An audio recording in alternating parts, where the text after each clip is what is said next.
I had retired about 2 years before I found out I had breast cancer. I always went for my mammograms. I was always good about checking myself. And last year when I went for my mammogram, they saw a suspicious lymph node. They did not see any cancer, but they thought because they saw a suspicious lymph node that they should redo the mammogram. So I went for a second mammogram, and they still did not see any cancer. I went for an ultrasound, and after the ultrasound, the radiologist came in and he said, I don't see any evidence of cancer, but there's some reason why that lymph node is enlarged.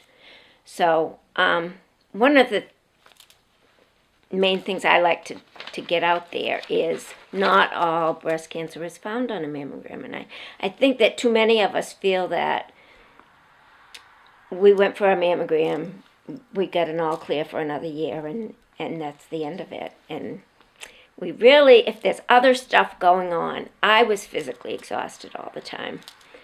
I had some soreness in my neck. I had, little things, nothing major, but now I know that I had breast cancer. I had it for quite a while. They finally did an MRI, and the MRI is what actually showed the breast cancer. So that was at the end of July. So that was how the diagnosis came about. And what was the first thing that went through your head when you were told that it was indeed cancer?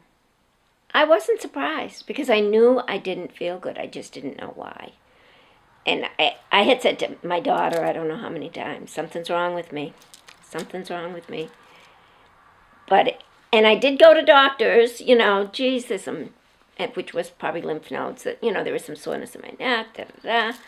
Well, take muscle relaxers or Advil or, nobody thinks that that's breast cancer, but it was the lymph nodes that were getting infected.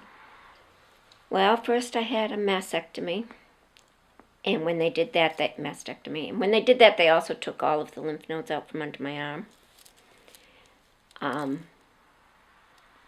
They took 21 lymph nodes, 7 were positive for cancer. The rest were clear. Then I started, just 1 month after my surgery, I started chemotherapy. And I was on 3 drugs for my chemotherapy in the beginning, and that lasted for 5 months. After 5 months, they kept me on just 1 drug. I'm still on that drug. I go once every 3 weeks for that now. And I should be finished in December, so that should be a happy day. Well, what have your doctors told you about, where you're at? Basically, there's no evidence of disease at this point, and we'll keep a close eye on you. I will have to have, in addition to mammograms, I will have MRIs every year, since that's how they found it. Good that it's, you're at a point where you feel good again, because during the chemo, when I was on all 3 chemo drugs, you just never have a good day.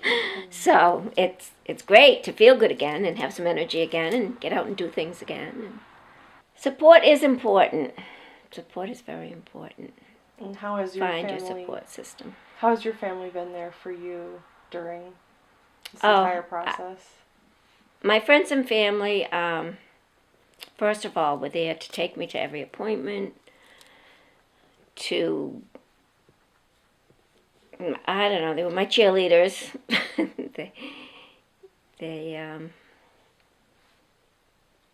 just there in many ways. I got so many cards and so many phone calls that truthfully I didn't answer half the time because I was too tired. But but they were there. They were always asking, and they were there to bring me to my appointment.